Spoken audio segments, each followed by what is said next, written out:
Commodity market में काफ़ी action है पिछले कुछ दिनों से। सोना रिकॉर्ड ऊंचाई से फिसलता हुआ, ब्रेंट क्रूड में भी कमजोरी दिखी है। इनफैक्ट अभी ब्रेंट क्रूड $70 पर बैरल के आसपास ट्रेड करता हुआ।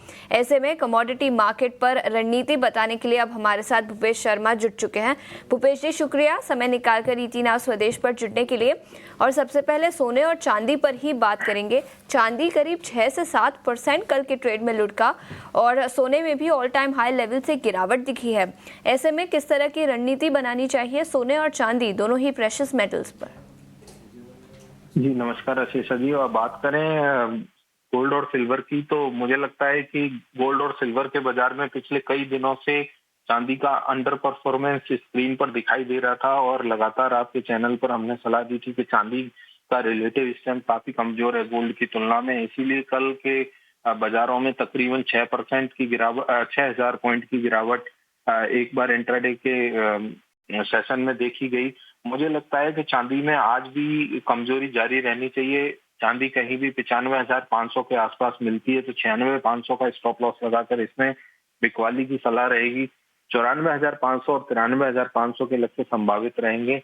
वहीं अगर गोल्ड की बात करी जाए तो हो सकता है कि गोल्ड में कंपैरेटिव स्ट्रेंथ अगर कैलकुलेट करते हैं तो मुझे लगता है कि गोल्ड में चांदी की तुलना में गिरावट कम देखी जाएगी। परंतु ओवरऑल बात करें तो दोनों बाजारों का ट्रेंड और मोमेंटम अभी भी कमजोर बना हुआ है। मुझे लगता है कि इसमें कमजोरी जारी रहनी चाहिए रहेगी सोने और चांदी दोनों पर। और कल के सत्र में भी गिरावट दिखी, सोना ऑल टाइम हाई लेवल से लुढ़कता हुआ। लेकिन कच्चे तेल की बात करें तो ओपेक प्लस से कुछ कमेंट्री निकल कर आई, सप्लाई बढ़ने का अनुमान है अगले महीने से।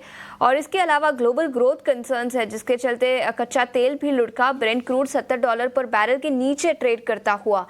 ऐसे में कच्चे तेल और नेचुरल गैस, यहाँ पर भूपेश जी किस तरह की रणनीति बनानी चाहिए? जी। ओपेक प्लस की कल कमेंट्री आने की डर के कारण कच्चे तेल में एक बड़ी गिरावट देखने को मिली। तकरीबन 400 पॉइंट के करीब एमसीएक्स पर बाजार मंदा था। मुझे लगता है कि बाजारों में अभी एक बार बाजारों ने कल के जो लो बनाए हैं वो बाजारों का एक बॉटम बन चुका है। और बाजार इंटरनेशनल भाव का देखें तो लाइट क्रूड अभी 66 का दाम चल रहा है। तो मुझे लगता है कि 66.23 पकड़ लें या 5.50 का ओवरऑल बाजार में मंदा नहीं होना चाहिए। I think we should play for a contra trade. तो यहाँ पर मेरी क्रूड ऑयल में खरीदारी की सलाह रहेगी कि 5670 के आसपास कहीं भी बाजार मिलता है तो खरीदारी करनी चाहिए। 5622 का स्टॉप लॉस लगाएं। इसमें 5766, 5810 के लक्ष्य संभावित रहेंगे।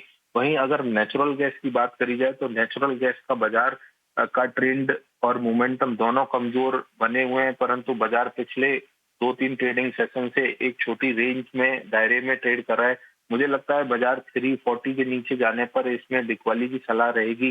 अब स्टॉप लॉस इसमें 347 का रहेगा, लक्ष्य इसमें 331 और 323 के संभावित रहेंगे। बिल्कुल, तो ये नजरिया कच्चे तेल और नेचुरल गैस पर। लेकिन इसके अलावा बेस मेटल्स की बात करें तो यहाँ पर भी कल के सत्र और आज सुबह कमजोरी के साथ ही शुरुआत हुई है। Zinc, lead, aluminium, copper across the board बिकवाली दिखी है। लेकिन ऐसे में कौन से लेवल्स पर नजर रखनी चाहिए और क्या कोई ट्रेड बनेगा यहाँ पर?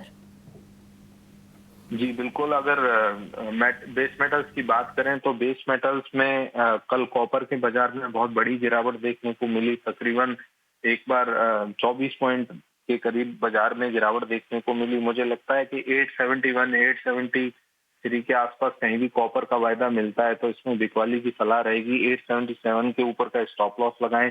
नीचे में 855 और 851 के लक्ष्य संभावित रहेंगे।